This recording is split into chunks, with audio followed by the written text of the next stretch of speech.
help is on its way. That from Premier Doug Ford, as he says his government will carry out a study of building a tunnel beneath a heavily congested Highway 401. We wouldn't be in this situation if the governments of the day had a vision, had the foresight to build additional roads. Our population is exploding. We are the visionaries. Missing from the announcement were cost estimates and timelines, or even where between Mississauga and Scarborough it would ultimately run. There aren't a lot of comparisons, but let's look at a small segment. It cost $116 million starting in 2017 to build two 180-meter tunnels underneath for GO trains. In Virginia, there's a $3.9 billion project to widen the I-63 and build a tunnel in a small part of the 10-mile area.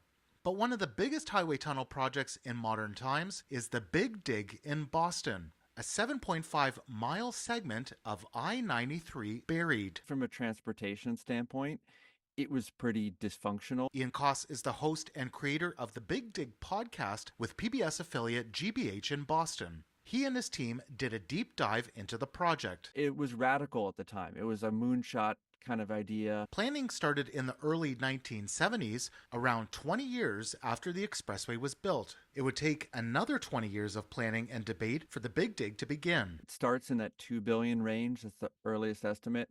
And the final price tag is more like $15 billion. Koss says that's because there's environmental benefits, transit benefits, all kinds of things that become part of the project. And that is a big part of that scope increase. Just before finishing in 2007, concrete fell off of part of the tunnel. The last major incident to cap off a series of project changes, enhancements, and delays.